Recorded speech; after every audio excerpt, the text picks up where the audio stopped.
जितने लोग आस्था चैनल पर सुन रहे हैं और जितने लोग फेसबुक यूट्यूब पर सुन रहे हैं और जितने लोग इस पंडाल में सुन रहे हैं और इस पंडाल के बाहर 7 स्थान शिवलिंग के बताए हैं जहां पर भूल से भी अगर कोई चंदन की उंगलियां लगा देता है, 7 स्थान ऐसे हैं जहां चंदन की मात्र उंगलियां लगा देने से ही शिव पितृलोक के पितरों को मुक्ति प्रदान करके वैकुंठ लोक का निवास दे देते हैं।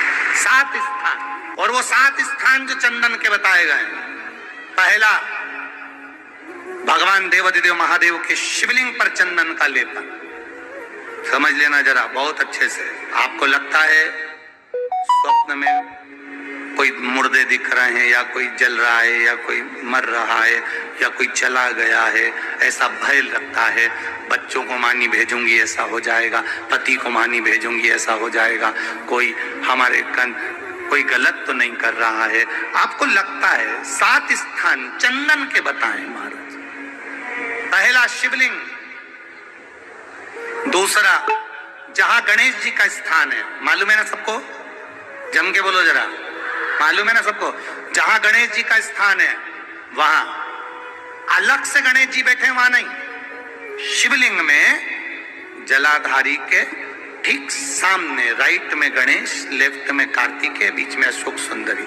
तो पहला चंदन बाबा के शिवलिंग पर, दूसरा गणेश जी पर चंदन की उंगली, तीसरा षडानंद कार्तिकेय पर चंदन की उंगली, चौथा अशोक सुंदरी पर चंदन की उंगली, पांचवा जलाधारी पर चंदन की उंगली, छठा जो शिवलिंग का जल बह रहा है इसके ठीक विपरीत की ओर चंदन की उंगली, और 7वां चंदन नंदी के मस्तक के ऊपर जो 2 सींग लगे रहते हैं उस पर चंदन की उंगली।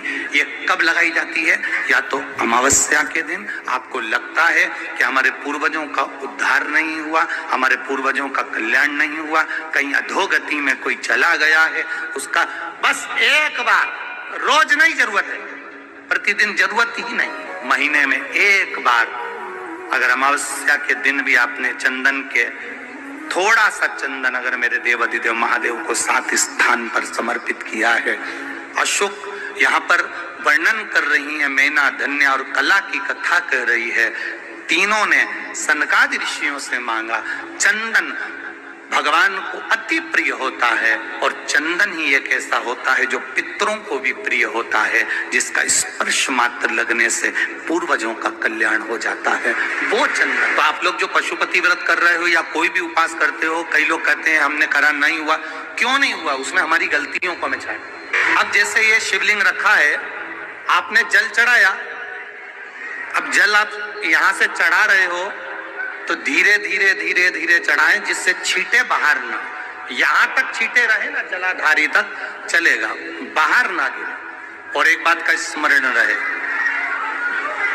यदि बेलपत्री, फूल, पत्ती जल चढ़ाने के बाद ये सब अगर नीचे गिर जाए, जलाधारी पर गिर गया या नीचे उतर गया, तुम्हारा पूरा जल चढ़ जाए, तुम्हारे पास में चंदन नहीं है, अबीर नहीं है, गुलाल नहीं है, कुछ भी नहीं हो, तो भी अपने हाथ की 3 उंगलियों से रेखा 3 खींचकर और फिर जो माला आदिक भगवान की रखी थी उसी से भगवान का वापिस पूरा श्रृंगार कर फिर वापिस आइए। भगवान को पूर्ण श्रृंगार, भगवान का पूर्ण श्रृंगार कर कर आइए। कई लोग जल चढ़ाने के बाद में भगवान का जो फूल पत्ती नीचे रखी रहती है, आप, हम ये नहीं कह रहे कि आप अपने घर से लेकर जाओ, आपके पास में कुछ नहीं, 1 लोटा जल चढ़ाओ, जल चढ़ाया, जो फूल पत्ती नीचे रखी हुई है उसी को उठाकर उसको रखकर उसी फूल से भगवान का खूब सुंदर श्रृंगार भगवान का कर कर फिर आइए। क्यों? शिव का जब हम श्रृंगार कर कर आते हैं, माता पार्वती जी ने देवाधिदेव महादेव का श्रृंगार किया है, आप लोगों के स्मरण में होगा। राम जी ने माता जानकी का श्रृंगार किया है। रामचरित सुनिए कथा, रामायण सुनिए, आप लोगों ने रामायण सुनी होगी, तो उसमें माता बैठी है शिला के ऊपर और भगवान राम उनका श्रृंगार कर रहे हैं। एक कौवा आता है, वो चोंच मार कर जाता है, ये सारा वृत्तांत आप लोगों ने श्रवण किया। तो राम जी माता सीता का श्रृंगार करते हैं, भगवान कृष्ण राधा जी का श्रृंगार करते हैं। कहा जल चढ़ाने के बाद वहीं पर पड़ी हुई पत्ती से, फूल से, जो चढ़े हुए फूल हैं, चढ़ी हुई पत्ती है, चढ़ा हुआ निर्माल्य है, जो भी शिव जी का है, उसी को धोकर वापिस भगवान का श्रृंगार कर कर आना चाहिए। किस लिए? कि हे भोलेनाथ, जब मैं इस संसार सागर से जाऊं, अखंड सुहाग लेकर पूरी श्रृंगार कर कर इस धाम से जाऊं। ऐसी जो पड़ा हो, ये वैभव की कमी होती है, लक्ष्मी की कमी होती है, प्रतिष्ठा की कमी होती है, धन की कमी होती है, उसके लिए फैक्ट्री नहीं चल रही हो, कोई व्यापार नहीं चल रहा हो, तो गणेश जी महाराज की चढ़ी हुई केवल एक दुर्वा, और उस दुर्वा को दरवाजे की देहली पर छुलाकर उस दुर्वा को अपनी अलमारी में, अपनी तिजोरी में उसी दिन रख दो जिस दिन लेकर आयो महाराज। कभी जिंदगी में लक्ष्मी की कमी नहीं आ सकती। धन कहीं से नहीं आ रहा, बहुत टेंशन में जीवन चल रहा है। तब 7 बेलपत्र लेना है। कितनी बेलपत्र लेना है?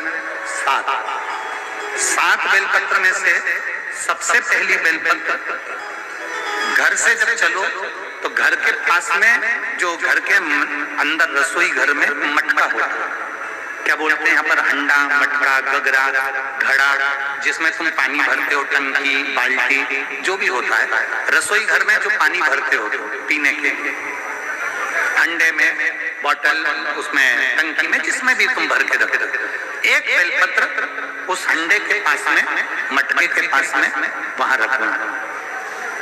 घर से उसी मटके में से पानी लेना है, उसी हंडे में से एक लोटा जल लेना है, उसको लेकर जाना है। एक बेलपत्र वहां रख दी, बची कितनी? 6 बेलपत्र में से चलते चलते एक बेलपत्र पानी लेकर जब जाओ, तब एक बेलपत्र बेलपत्री के वृक्ष के नीचे बेलपत्र चढ़ा के उस पर जल चढ़ाना। 6ठी बेलपत्र, जल को पूरा मत चढ़ाना, जल लेकर चढ़ाना।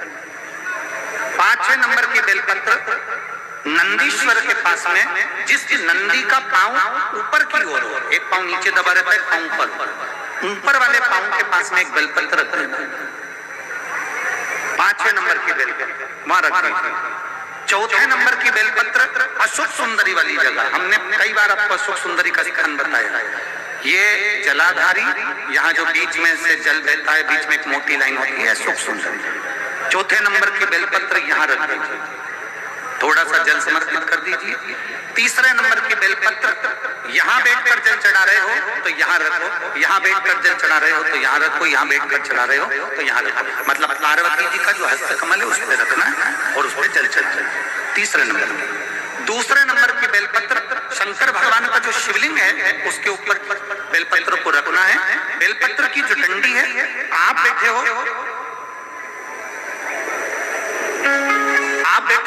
वहां पत्ती का मुंह होना चाहिए, डंडी का मुंह तुम्हारे ठीक बिल्कुल। बेलपत्र यहाँ रखें। 2रे नंबर जल चढ़ाएं।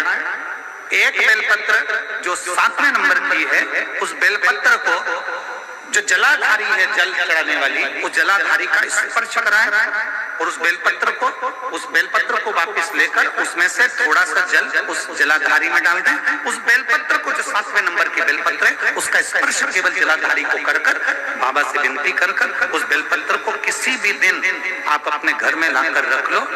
और कुबेरेश्वर धाम आप आना चाहते हो, बाबा से विनती कर कर आना, बाबा ऐसा धन देना कि मैं वहां जाकर लोगों को पानी पिला सकूं, बिस्कुट खिला सकूं, ऐसी कृपा करना। 7 मार्च को कथा प्रारंभ होगी कुबेरेश्वर धाम की। 5 मार्च के पहले मेरा बाबा तुम्हारी झोली जरूर भरेगा और तुम्हें कुबेरेश्वर धाम जरूर बुलाएगा।